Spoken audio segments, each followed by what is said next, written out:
Welcome to Econ Talk, coming to you from the Library of Economics and Liberty. I'm your host, Russ Roberts of George Mason University.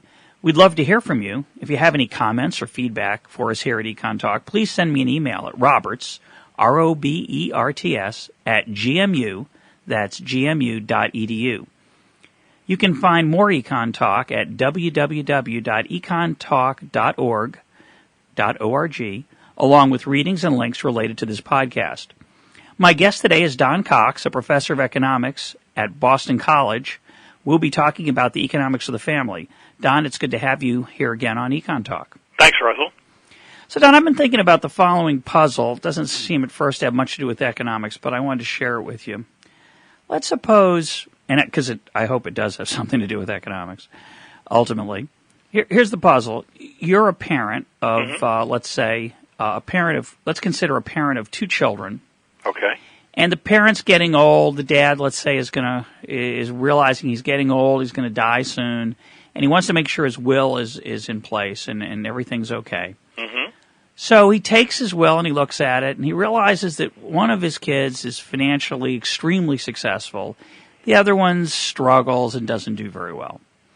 Now he thinks, well, if I split the money equally, that would seem to be a logical thing. A lot of people think, yeah, sharing is good, equal egalitarianism.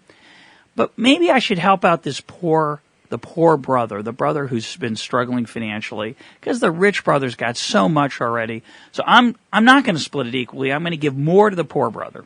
Mm-hmm. But he thinks to himself, two things. One, that might cause some resentment between the rich brother and the poor brother. The rich brother, even though he's already rich, might resent that his dad gave more to the poor brother. And then the weird thing that I don't really understand, but I think it's true. The weird thing is the dad might think, not only might my rich son resent my poor son, and I don't want my sons not to get along after I die. I want the siblings to get along, the brothers. But my rich son might resent me after I'm dead and say, gosh, why didn't he give me an equal share? And I think it's a really bizarre thing, and I'm just mentioning this in passing. Maybe we'll talk about it later. But it's a really bizarre thing. If you don't believe in the afterlife, why, and I think some people don't, why somebody who doesn't believe in the afterlife still might care what his son thinks of him after he's dead? And I think most people would be bothered by what their son thinks of him after they're dead. We worry about our legacy and all kinds of strange things after our death, beyond the financial. But that's my first thought, is that a father would be uneasy about a non-equal division. And yet, when it comes to time, I don't think it's the same. So, for example, if I have two sons, one who's very good at baseball and one who isn't, or one who's very good at math and one who isn't, a lot of parents would be comfortable spending more time with the kid who's struggling to help them get a better grasp of the subject. And I don't think either son would be upset by that. And of course, I think, as Gary Becker has pointed out, it might go the other way. You might want to invest more in the really skilled son so he could get way ahead, do really well, say become a professional baseball player, and then enrich the entire family. Mm-hmm. So I'm curious. So two things. One, do most families do equal division of estates, financial estates, when they pass away? Do parents split their estates equally? And then the second question is, do they spend their time equally with their children? Do we know anything about that? And is time different than money? And I know you've done a lot of reading and writing on the economics of the family, and particularly these kind of issues. So I wanted to hear your thoughts. Yeah, well, first of all, the question that you raise is, I have to say you knocked it out of the park. And the reason is that the puzzle that you raise is the question for the ages in this literature.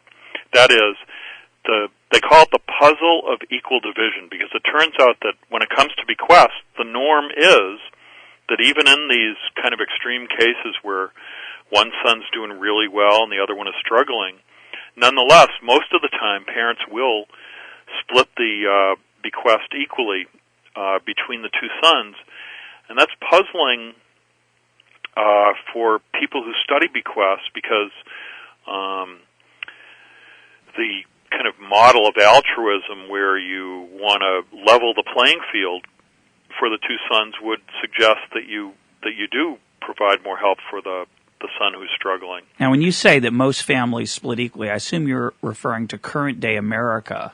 Right. Because historically, a lot of families would leave all the assets to the oldest son, what's called primogeniture, right. because there was really only one asset, which was the land, mm-hmm. and they didn't want the land to be divided up potentially for various reasons. That's right. But you're talking about modern America, right? Yeah, so that if we're talking about assets that could be liquidated easily, in most families, their main asset is their house, but then you could just put it on the market. But in places where, let's say, land, we've got agricultural societies and land markets are thin, and knowledge of the farm is passed from father to son, then typically the eldest son would take over the farm. They never did a coin flip. You'd think you'd just give it to the lucky son, but no, it was the oldest one. Yeah, that's true. Actually, I was just reading a case study of Tanzania, then called Tanganyika, in the late 1950s, where initially land was almost infinitely abundant, but with the introduction of ox plows and tractors, cash crops rather than subsistence farming started to be practiced. Farms became bigger, and inheritance practices changed almost overnight. Rather than leaving a farm to, say, a nephew, and in the earlier days, what sons used to do was they would just travel to a different village where their friends lived, and they'd start their own farm. But once land became scarce, the inheritance rules changed, and in fact, in a way, what happened was almost paradoxical. As economists would think, okay, we've got new technology, tractors. You'd think at the end of the day, that ought to make families happier, and in the end, it really sort of spelled disaster for families. They became very conflicted. What happened was the inheritance rules changed so that the eldest son... When you say the inheritance rules, you mean the custom. You don't mean the legal law. It was funny. What happened was that what people wanted to do changed first, and then something called the district council, within about a year or two, actually changed the law. And what was interesting was that I kind of call it the interplay between biology and culture. I really think that what was bubbling under the surface was biology, in the sense that now land became more valuable, and as a result, the nepotism became more exact. Before, when land wasn't so valuable, leave it to a nephew. Now that the land meant more, leave it to a closer relative. That's how people felt, and what the district council did was it just sort of clarified that nepotistic rule. What's interesting about that is that maybe later on, when people look at the history books, all that's going to be left is the ruling of the district council, and they'll say, well, it was culture, which is true, but I think it's also biology. But in a way, the council ruling was a bit of a disaster, because what they did was they said, the land goes to the eldest son, and he can dispose of it any way he wishes. He has the option of leaving some land to other sons. And I'm just reminded of what happened last Sunday in my own house, because it was an Easter egg hunt. So I have an older daughter and a younger son. My daughter's 6.5. My son is 2.5. Mm-hmm. I told my daughter what I used to do, because I was the oldest in my family, for Easter egg time, not to trivialize the very important problem of farming and in subsistence economies, but nonetheless, the same principle applies. I told her that what I did during Easter egg hunts was that very early I'd wake up and do a reconnaissance. When you were a boy. When I was a boy. You're reminiscing with your daughter. I was home from college at the time. No, I was. This is when I was about maybe 7 or 8 years old, okay. and my younger siblings were I guess, my sister might have been 5, my brother might have been 3. So I'd do a reconnaissance, and I would just scope out the living room, and I would know where every one of those eggs was hidden. And then it was time for the hunt. And I would basically scoop up in about 30 seconds. I'd have 50 eggs, and then my sister would have 4, and my brother would have 2. Although it was hard for them to know because they were sobbing, so they couldn't really count them through the tears. Here's the irony: they weren't really sobbing; they were sort of having fun. I think because of our difference in ages, our level of happiness was sort of about the same. And I noticed this with my son and daughter. Actually, I told my daughter the strategy, which is that with the Easter egg hunt, you wake up early, you find out where all the eggs are, and you grab them really fast. And that's exactly what she did. So she had 24 eggs. My son Gavin had 3. And by virtue of their ages, he was okay with that. Now later on, though, if I entrusted her, on my deathbed with the value of the house, I said, you can figure out how to divvy stuff up. I think we could all predict how, the battle lines might be drawn. So going back to Tanganyika, you're saying that the older son kind of wasn't that diligent about splitting it up? Not diligent at all. Mm-hmm. And in fact, what happened was the younger sons marched over to the district council. They were pretty mad, and a lot of times the district council would rule in their favor, and they would actually rule that the farms should be divided up equally. Whether that is good from agricultural point of view, I'm not sure, because the optimal value, size of the farm might be was bigger. Supposed to be pretty big. These are rice farms. So we go from biology to culture to politics. Mm-hmm. Now, here's another thing, which is that after the introduction of plows and tractors, there was also conflict bubbling up between father and son, which didn't happen before. Remember that the sons used to just leave the villages, start their own farms. Now, you had a situation where the kid was working on the farm and hoping to take over the farm, and that just, from the kid's point of view, that just wasn't happening fast enough. And from the father's point of view, the kid just wasn't working hard enough. So what seemed to happen was that these introduction of these technologies started introducing a lot of family conflict. But the conflict... Wait a minute. Whoa. Are you suggesting that the kind of conflict would be the dad would say, pass me the iced tea, and it would be a strychnine, some kind of poisonous beverage? Is this a moral hazard issue you're telling me here? There were a series of unexplained farming accidents in Tanganyika at the time? Not that bad, but can I relate the following horrible thing that I read in a self-help book? I suppose. Okay. Go for it. There's a book by 2 lawyers, Condon and Condon. And the title is something like How to Do the Right Thing for Planning Your Estate. It's a self-help book. One of the chapters is entitled The Grasping Child. And it's horrifying because they relate a case study, and maybe this is, one would hope this is just an isolated anecdote, but it goes like this. Apparently, the lawyers recount that one of their clients comes in, 62-year-old woman, and says, "My mother is still alive, and by the time she dies, I'm going to be too damn old to enjoy my inheritance." Life's tough, isn't it? Isn't it awful? That is just horrifying. Yeah, well, a loving parent goes early so that their children can, The grasping child. Now, unfortunately, this comes straight out of biology.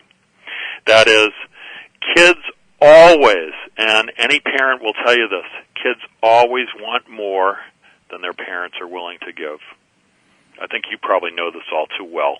I'm not going to speak to that. What I will say is that the Bible commands that we honor our parents, not that we love them. Mm-hmm. Perhaps because for some, mandating love is too difficult, but honoring is always in the feasible set, always a possibility. It's also true that some say that the reason that grandchildren and grandparents get along so well is that they share a common enemy. I find that a somewhat appalling view of family life. But going back to Tanganyika, you said that this led to more conflict, but at least they had more to eat. So we don't want to forget that, right? They went from the subsistence farming, no conflict, because basically everybody was on the edge. Yeah, although there is one other element, and I'm not sure because I don't have enough data on this, but there may have been a Malthusian element as well, because population densities did go up. Yeah. So I'm not sure what was going on with per capita income. But I like the case study for the following reason. What's been on my mind lately is that in studying family behavior, I think economists have really taken too narrow a view. You know, that we basically are interested mostly in the effects of incomes and prices and taxes, these kinds of things on family behavior. And, you know, if we think about things like bequests, we're interested in the effects of inheritance taxes, and that stuff is plenty important. But I think what the Tanzania example illustrates is the interplay between such disparate forces as biology, you know, because we had the nepotistic regime change. I think culture comes into play, if you want to call that district council culture, or perhaps it's a legal body. We have technology entering with the plow.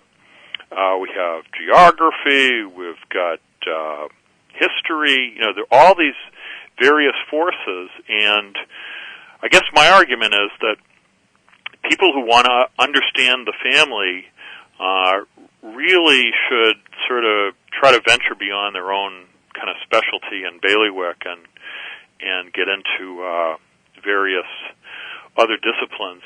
That's easier said than done. I'm trying to merge the biology perspective with economics and just sort of weave those two separate threads together. You're so narrow. Huh? Just two things? You're so narrow. Yeah, just, you know, here's my catchphrase. Two threads are better than one. Yeah, there you go. Before we come back to this issue, I just want to say to our listeners that, Don, a minute ago you made a reference to a Malthusian issue. If you go to the econtalk.org, www.econtalk.org homepage, you can find references to Malthus's work as well as an essay on what Malthus really meant, which you may find of interest. Getting back to our fundamental issue, though, in the economics of the family, I want to go back to this time question.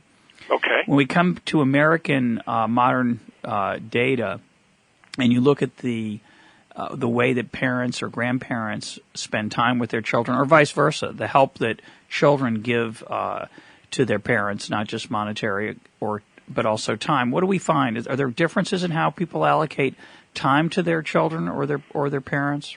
You know, as far as the time input goes, the data that I know best, and I think the data that people pay the most attention to collecting, are time spent by adult children in caring for their frail elderly parents. And the main fact that jumps out there is that if you are a frail parent in need of some help, say if you're someone who needs, you live in a nursing home, for example, it is far better to have a daughter than a son.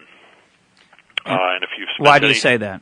Well, because daughters spend roughly twice as many hours caring for elderly parents than sons do. It's a depressing thought, being a son. Why is that, Don? What do you think? Do we have any? There's been various explanations. Some of the standard economic explanations would go back to things like wages. So that if women's wages are on average lower, then there's an economic argument having to do with opportunity cost. The big shot businessman is too busy, in mergers and acquisitions to go care for his poor grandmother in the nursing home, so his yeah. sister does it instead. Instead of doing that consulting project on Sunday. Exactly. I don't know about that. Okay, go ahead. Right. Only problem with that argument is that once you control for those wage differences, and you can think of it as just simply looking at a room full of sons and daughters that make equal amounts of money, you're still going to see roughly the same disparity in hours. And so, there have been a number of explanations put forth, but I think it's fair to say that you could still put it in the puzzle category. But it's really double? Yeah, it's double. So it's pretty fascinating. Huge. Okay. As far as time that parents spend with children, I'm sure there are surveys out there that track that sort of stuff, but I just don't know what those numbers say. But in terms of another point that I think you were driving at, which is how equal do parents treat their children as far as non-bequest gifts. That is, the gifts that parents give while they're alive.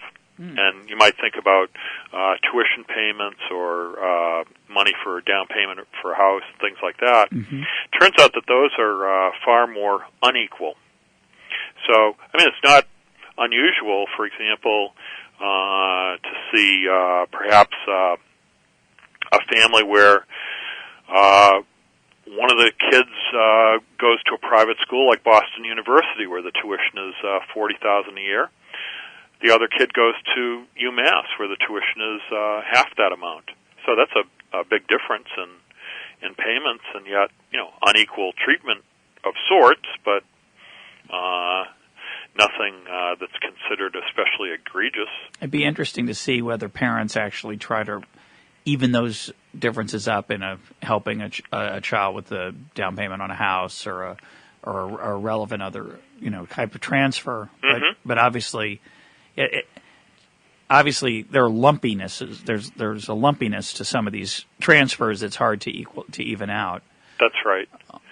The other thing that makes it tricky is that some of these year in year out transfers. Some sticklers might argue that when you add them up over the lifetime, they all even really out. difficult. Yeah, they might even out. I kind of doubt it. I doubt it too. It could be. And there's another issue that you mentioned way at the beginning that I thought was kind of had an interesting possibility, which is you mentioned that there might be some resentment on the part of the richer son who felt he was treated unfairly. And you mentioned that there might be some unease on the part of the father who cared about his legacy. In fact, you mentioned earlier, before we even started this podcast, you're talking about Thomas Jefferson and Monticello and how much work he put into kind of building his legacy. So it's obvious that's part of human nature, that people care about that. Yeah, I was just there, and Don and I were talking about this before our podcast officially started. Here's a guy who cared deeply about what history thought of him, kept all his letters after a certain point because he realized he was going to be an important person, made copies of them, invented a device that would help him make copies in around 1800 or 17-something, which was pretty diligent on his part, and cared deeply of what his legacy would be. And he's gone now. You can visit his grave. He was not I don't think he was a... To be careful here, I don't know whether he was a religious man or not. In terms of, I know he was not much of a practicing religious person, but we know that there are a lot of people who don't believe in God, or who profess not to believe in God, who think that this life is all there is, but who do care deeply about what the world thinks of them after they're in the ground. Strange thing. Yeah, so it is interesting. But the thing that I wanted to kind of go back to that you left out concerns the poorer kid and how that poorer kid might react to the unequal treatment. And the analogy that came to my mind is the following. It's common these days, I don't know if you encounter this much, that in this sort of new regime of learning disabilities and so forth, that around exam time, a student might be diagnosed with some sort of a learning disorder, and therefore might, have some letter from an associate dean requiring extra time to use on a midterm exam, let's say. Now, what I've found is that this sort of stuff often puts students in kind of a difficult position, and I could really understand the sort of ambivalence a student might feel about this. On the one hand, I think a lot of students feel like, well, if I'm going to be competing with my peers, I just want to take the same amount of time as everyone else. On the other hand, it's like, gee, I have this official letter from the dean saying I'm entitled to some extra time, and kind of feel like a fool if I don't take advantage of it. I think I would feel quite conflicted were I, put in that category. But the main thing is that it's almost universally the case that I think students feel a little bit embarrassed about the situation, and when they do take the extra time, they certainly don't want it to be public knowledge. And so what I try to do is accommodate those feelings and say, come back to my office, let's not make a big deal out of it. We quietly take the extra time. Nobody needs to know. It's not their business. The thing about a bequest is that, like the extra time, it sort of is a public event, and even siblings sometimes are fairly, close to the vest as far as how much they earn. Now, if the poorer person, is kind of has issues of pride connected with their career, how much money they make, if all of a sudden, a lawyer is reading the will and it comes out saying, well, due to the difficulties in so-and-so's career, I give them $20,000 extra dollars, it just might be really embarrassing for the person who's earning less, much in the same way as if I made a public announcement to a class about, Joe Smith needing extra time on the exam. So, well, do you think it would be different if it were $20 million? Yeah. For $20 million bucks, bring it on. Yeah, give me extra time. A plus on the exam. Yeah, I'll take the extra time. You tell anybody you want. Let's put it in the school paper. No, but that's an interesting point about the embarrassment. What's fascinating, of course, there's another area of inequality that we've not talked about, which is genetic inequality. Mm-hmm. It's not just perhaps that this one son had a bad break in his career. It can easily be the case that one son is simply less gifted. Right. Intellectually, mentally, athletically, physically. There's so many different aspects to life, and of course, not all children of the same parents turn out equally accomplished or successful or happy. Right. We don't even have to talk about financial differences. You could have a miserable child that you decide to curse with a large bequest. Yeah. Yeah. Or bless them, depending on how it turns out. I think the other thing is that it may also be deeply ingrained in human nature, some sort of idea of fairness, which may not even make a whole lot of sense, because maybe the true metric for fairness is opportunities for consumption or utility, and that might dictate that, you give more money to the poorer kids so that they both can, drive the same kind of car. And yet people's ingrained definitions of fairness is, no, there's a pie on the table, split it down the middle. That's what we regard as fair. Yeah, our children, I'm sure it's been your experience too, as much as, it's certainly been my experience, as much as I labor to excise the word fair from their vocabulary, they are always eager to bring it up about outcomes and not how much time people put into an effort or other things. They want it to be fair, and fair to them means equal, same number of baseball cards, the same number of cookies, even if one kid just came from a birthday party and had a big piece of chocolate cake. It's a very interesting question as to whether that's hardwired into our brains. Yeah. I wouldn't be surprised if, in some sense, it were. And of course, in the family, there are worse things than being obsessed with fairness. I think one of the interesting questions is what happens when you extend it beyond the family, that egalitarian impulse. But in the family, what's perhaps different among many things, one of the things that's different is that the incentive effects are a little more complicated and in some ways, I guess, simpler. That's a lovely expression. They're complicated and simpler at the same time. But here's what I was thinking. Give me your reaction.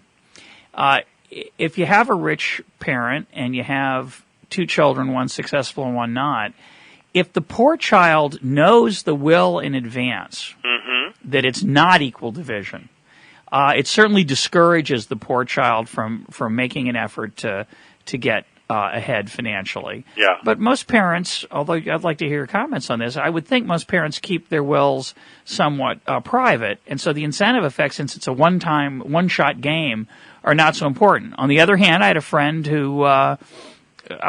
whose father told me, I don't think it's true, but it's a lovely thought, and maybe of practical use to some of our listeners. He kept his will in a loose leaf notebook, and he would just rearrange the pages. Each child had his own divider, and if a kid misbehaved, he'd just shuffle the pages around. Now, I think he was being facetious, but I thought that was amusing. But you've done some thinking, I know, about the way that we've been talking about the grasping child earlier. They're also the manipulative parent. You want to? We got about 5 minutes. So can you say something about that? There's been a few. There's been some research on how parents might be concerned about incentives and how they might actually use bequests to manipulate children. There's a pretty well-known paper by Doug Bernheim, Andre Schleifer, and Larry Summers called the strategic bequest motive, and the idea is that parents would use a bequest in order to get their kids to visit them. So that's one. And how would they do that? The idea is that parents like to have attention and companionship from their kids, and so they would amass an estate in order that to induce their children to visit them. Now, I want to come to that. I want to get at that induce thing. It's really the loose leaf notebook, Rit? Yeah, exactly. Exactly. And so you might, now, whether or not you believe that, let me just argue their case for you, okay? One piece of evidence from the paper that makes the idea compelling is the following. It takes more than one child to make a contest out of this, right? So, in other words, right, you want some jockeying for position. Yeah, right. So, this should only work for multiple child families where you see a positive relationship between visits and the estate, and that's what they find. They find that for families with only one child, there's no relationship. But once you have kind of a contestable bequest, more than one kid, that's when you get the positive relationship. Could be. I guess, going back to our earlier discussion,